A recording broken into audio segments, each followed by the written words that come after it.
Cricket हो या फिर पॉलिटिक्स, नवजोत सिंह सिद्धू ने धमाकेदार पारी खेली और सिद्धू के फैंस भी बहुत हैं। लेकिन सिद्धू की जिंदगी में भी ऐसे ऐसे मोड़ आ चुके हैं जिसने सिद्धू को परेशानियों के भंवर में घेर लिया।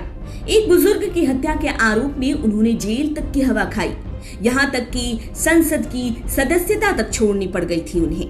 लेकिन यहाँ एक सवाल ये उठता है कि आखिर सिद्धू पर जो आरोप लगाए गए थे वो पहलवान सुशील कुमार पर लगाए गए हत्या के आरोप से कैसे अलग थे। कैसे सुशील कुमार के केस से वो केस अलग था, जानेंगे इस बारे में पूरी डिटेल से। लेकिन उससे पहले अगर आपने हमारा चैनल अभी तक सब्सक्राइब नहीं किया तो जल्द कर लें, बेल आइकॉन दबाना बिल्कुल न भूलें। वीडियो पसंद आए तो लाइक करें, कमेंट करें और शेयर करें। अगर आप मेरे फेसबुक पेज पर देख रहे हैं तो हमारा पेज सबसे पहले लाइक करें।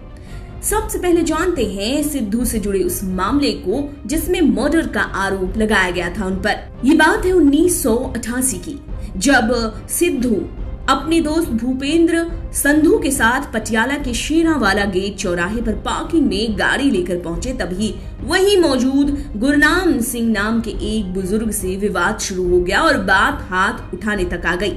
सिद्धू ने बुजुर्ग को एक मुक्का जड़ा, बुजुर्ग की मौत हो गई।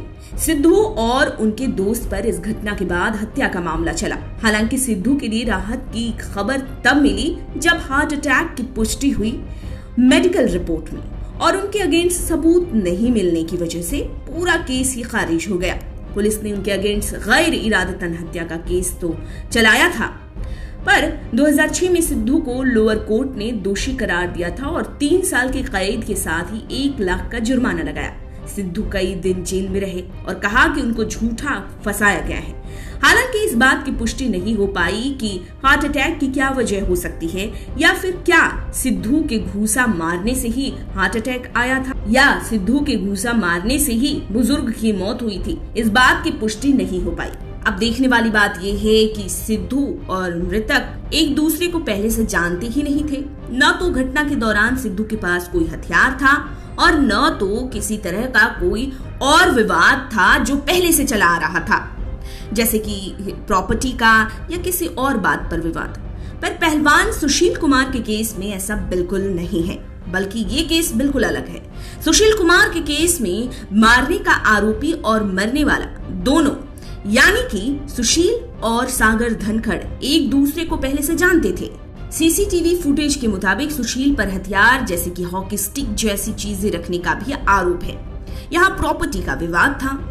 तो ये अगर कोई कहे कि सुशील पर अगर मर्डर का आरोप है तो एक समय में सिद्धू पर भी मर्डर का आरोप था, तो इस बात पर गौर करना होगा कि दोनों केस बिल्कुल ही अलग था और सिद्धू पर कभी भी मर्डर का आरोप साबित नहीं हो पाया।